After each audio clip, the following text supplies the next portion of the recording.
honor. That's great. So you're doing a benefit performance for the film festival. Yes. On September 2nd, 8 p.m. September 22nd. 22nd. Oh, 8 p.m. 8 p.m. And I believe there are some more performances coming up after that. Yes, yes. This has been quite exciting. This has been the Burbage year, I think. It's been extraordinary. We entered the play into the New York International Fringe Festival for this year. We didn't make it, but we made the alternate list. New York International Fringe Festival has probably 30,000 submissions from all around the world. And they accept, I think, something like 200 shows, and I don't know how many alternates, maybe 50.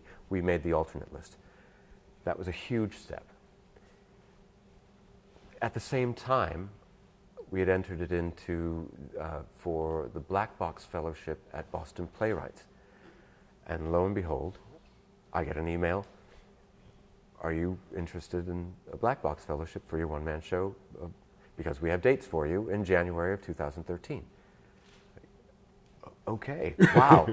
3 weeks of my one-man show at Boston Playwrights. Boston Playwrights, the venue, is an internationally renowned venue. And absolutely. Amazing work has come out of there. And to be included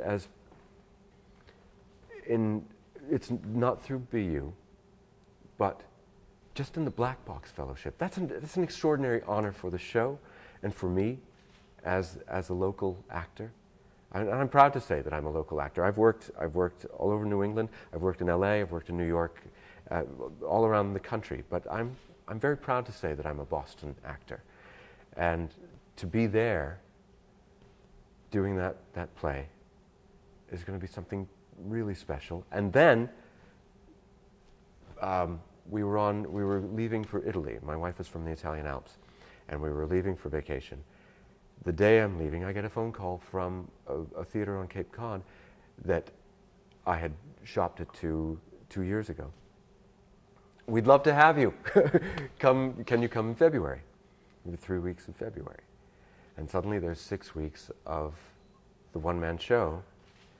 And then when that is finished, I have about a month off, and then rehearsals start for Pericles with Actor Shakespeare Project. And I have 2 months in that. And I'm a stay-at-home dad. My wife travels a lot, and so I don't get to work all the time. The one-man show is perfect in a way because I can rehearse it at home.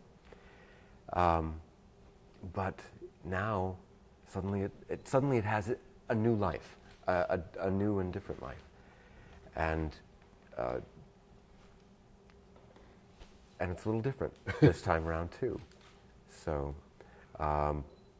since the 2010 performance, after the audience talkbacks, we had 3 talkbacks. We started thinking, there's a story missing. How did the Globe happen? And there's a real story about. So the Globe was Burbage's theatre. Burbage's theatre. It was their theatre, the Lord Chamberlain's men. Yeah. But James Burbage's theatre was the theatre, the first professional theatre playhouse in London. And they took it down and moved all the wood and put it up on the other side of London. And there's a I don't know, a folk tale about how it happened. We know that it didn't happen quite that way. We do know these things, but the court documents that surround what they did and the landlord that they had leased the land for 21 years, and then James Burbage passed away, and the landlord, he was a Puritan. And I think that was a bugaboo for Richard, and maybe theatre was a bit of a bugaboo for the yes, Puritans. And he said, "Yes, you can have a new lease, but it can only be for 5 years, and after that, it will be turned over to something else, something for a more respectable use than acting." I think it's actually a quote that lives in a document somewhere.